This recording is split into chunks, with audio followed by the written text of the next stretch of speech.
Okay, great. Okay, it's recording, and Okay, I want to make sure that it's there. Okay, if you're ready, I'm ready. let's go. Okay, great. Hi, folks. Welcome. Oh, sorry. One, two, and three. Hi, folks. Welcome to the National Critics' Choice Online News at the Steinberg Review, and I'm Robin Steinberg. And here today we have a very interesting author with me who has just launched his book here in Southeast Asia and also throughout the world, Carly's Voice. It's written by Arthur Fleischmann and with his daughter Carly Fleischmann, and he's going to tell us more about his experience at writing this book. Arthur, welcome to our show. Thank you.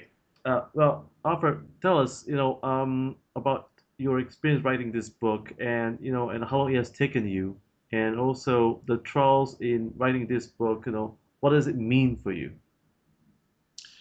Well, it was, I think the challenge for me in writing it was that I had to relive so many years of our life together.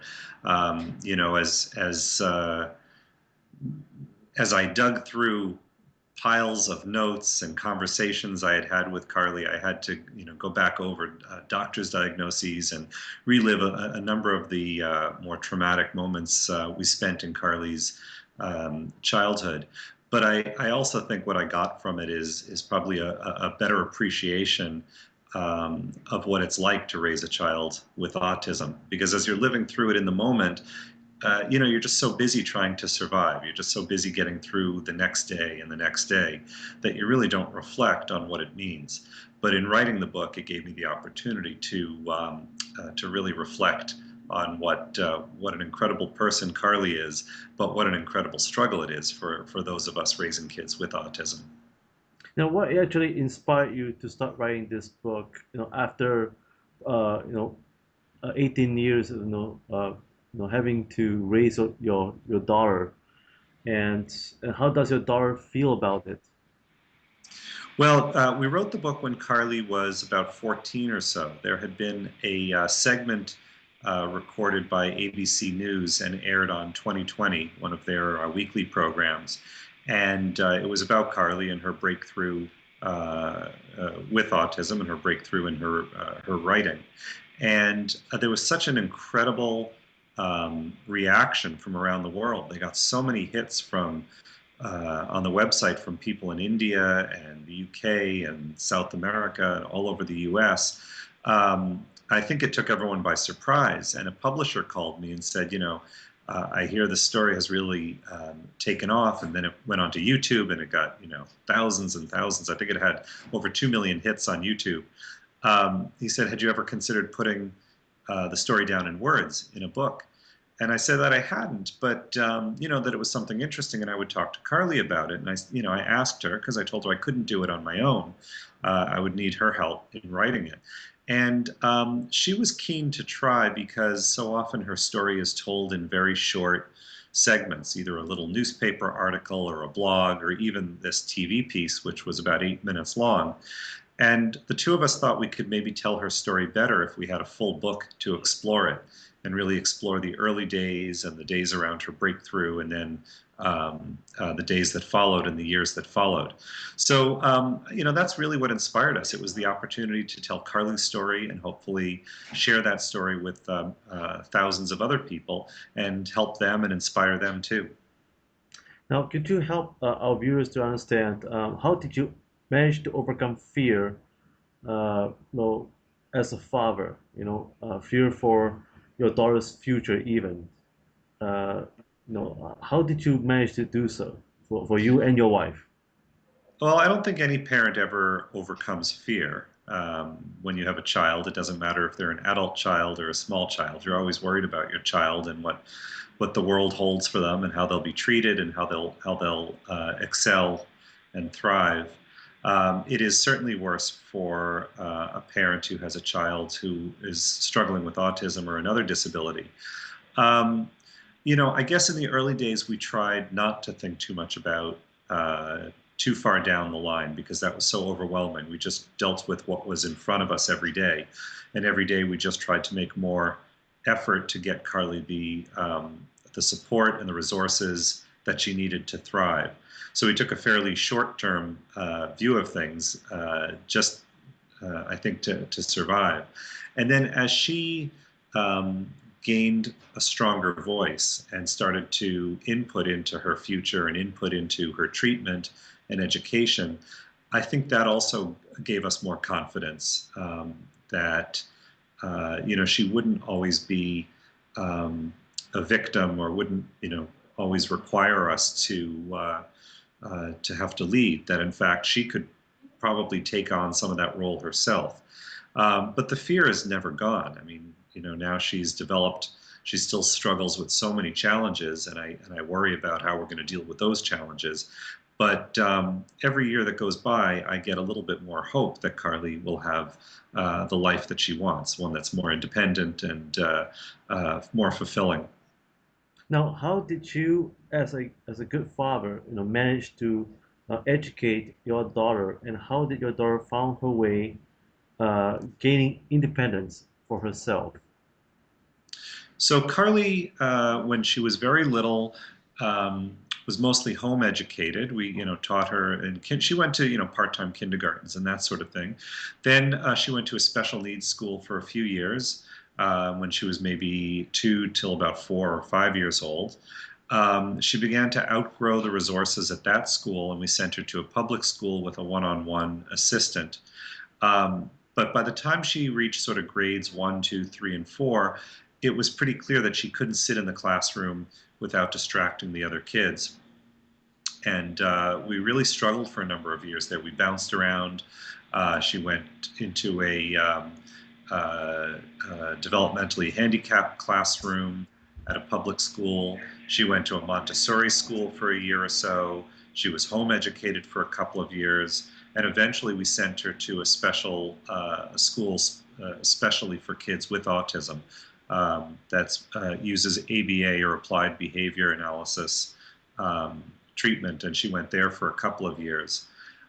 So that was sort of the education, and all along she was making small gains. And then once she started writing at the age of 10, we really started to understand just how intelligent Carly was.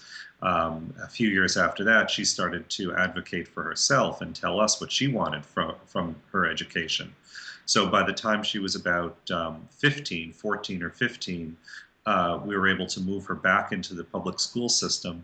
And in fact, the past couple of years, she's been taking academically gifted classes in a mainstream high school here in the city that we live in.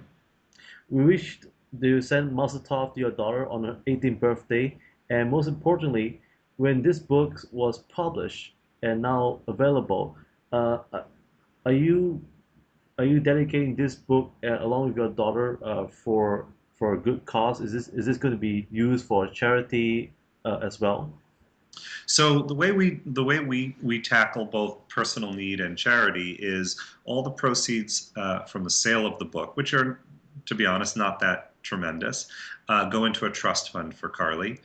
Carly will be a very expensive person. She will always require support in at home. So the proceeds from the book do go to a trust fund for Carly, and then my wife and I will often take any per diems or stipends that I get from speaking engagements, and we buy iPads and we donate them to families who can't afford iPads for their kids. And it's not obviously that many, but so far we've given out a number of iPads to families who haven't been able to afford them for their children. Well, that's very honorable, sir. And most importantly, could you give three key points for fathers who are having, a very challenging issues in trying to raise their children who have disabilities, as including autism? What are the three key advice could you give to fathers?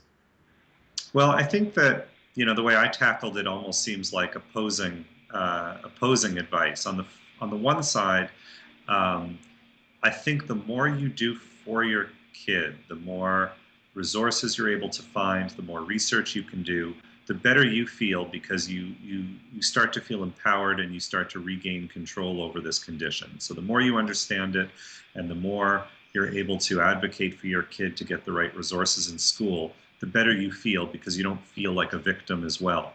So that's the one side. And of course, that's exhausting when you're also trying to raise other kids and hold down a job and everything. But you do the best you can to learn and to advocate. And then on the flip side, I would say make sure you also um, understand that life is a compromise. And sometimes, we would get a babysitter or respite care, and Carly would stay with that babysitter or that support worker, and we would take the other two children. I have three kids, and my wife and I would take the other two kids away, or my wife and I would maybe go out for the day or go away overnight.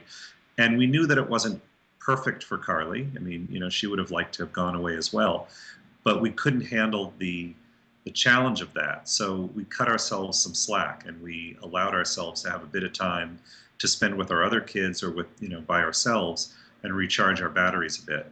And I think it really is a balancing act, because I've heard a number of families say they haven't been away in 10 years because they have a child with autism. And I admire their dedication, but I don't think it's necessary. I think, as long if you could find a sister, an aunt, a cousin, a parent who can watch your kid even for a few hours or a day, it's totally fine to go out to a movie. And your child might be at home, and that's not as much fun as going to a movie, but you deserve to go to a movie, or go away overnight, or go out for a dinner, or even just take a walk somewhere where you're not constantly caring for the child. So I would just try to balance the two, both the effort of learning and advocating, and then also ensuring that you don't lose yourself in autism. Great. And folks, please do buy Carly's Voice, her book, and you can also find her on Twitter and join her for more updates and information about what she's doing in her life. And I believe that Carly has a fan club as well. Uh, So yeah, Carly has a public Facebook page, which I would encourage people to follow. She often gives advice to families. She's working on a number of large charitable projects right now, and you can follow the status of those. Sometimes she just makes jokes and clowns around, but sometimes she answers some questions from families all over the world about the challenges they face with their kids. Fantastic. Now, what's next for you and Carly? Are you actually writing your next book or having a new adventure? Well, I also run an advertising agency, so that's my full-time job. And as I said, I still have three kids, and I like to do some other things outside the office. So another book is not in my near future. Maybe one day I'll write something humorous, a little bit lighthearted, maybe about advertising or something. Carly has written, though not published, a little novella called The Elephant Princess. I hope one day she'll finish it up and maybe publish it or self-publish it. I know she's written more, but I haven't seen it in a couple of years. She's done some work on it that I haven't even seen yet. But she's in school now. She's in her second or third year, I guess third year of high school. She'll probably spend another year or two taking courses, and then she'd like to apply to university, maybe in the States. And she's met some really wonderful, influential people over the past few years who have offered to help her. Excuse me, my phone is beeping there. She's met some influential people over the past few years who have offered to help her approach universities in the States. I think she would like to study journalism or maybe psychology, possibly science. She's got a lot of plans. She doesn't always tell them to us until she's ready, but she certainly is planning a career, an academic career, and a professional career. Great. And so, um, do you and your wife and even Carly have any plans one day to come to Asia on a book tour? Well, I don't know about a book tour. My wife and I are actually planning a trip to Japan with some friends this spring, but that's just for. I've never been to Japan and would like to see it. I understand the book is being published in China. It's being published in a number of European countries. Um, my publisher doesn't pay for me to travel, so I can only do it when I can tie it to something else. But I would love to do it. We got down to. We've been down to LA for a book tour. I'm doing something in the Boston area this summer. So we'll see. I would never say never. I would love to come to Singapore. Well, thank you so much for joining us here at the National Critics' Choice, the Steinberg Review, Mr. Arthur Fleischmann. And folks, please do log on Amazon and buy their book for a good cause and for a very long time to come. And once again, thank you for joining us. Thank you. Okay, one, two, and three. So now we're gonna do another one, and that's for MPH bookstores because they're our the advertisers and distributors for your book Okay. here in. And I'm saying you're right. It's the letters MPH, right? That's right, MPH. That's all. That's the name of the bookstore, Yeah. MPH. Okay. So it's easy to remember. All you need to do is you hold up your book and tell everyone that Kali's Voice is available in all bookstores in Singapore and Asia and even Amazon as well. And also, if you could give just 1 minute of your time telling the readers why this book means so much Okay. to Carly. That's all. Okay. Okay, one, two, three. Hi, everybody. I'm Arthur Fleischmann. My daughter Carly and I wrote Carly's Voice. I hope you'll pick up a copy either online, on Amazon, or at MPH bookstores. It's available throughout Asia and in Singapore. Carly wrote this book with me to help people understand the challenges and understand some of the myths of autism. And I think it's a wonderful resource for anyone who is struggling with a child or somebody that they know growing up with autism. Thank you. Thank you. Okay, now let me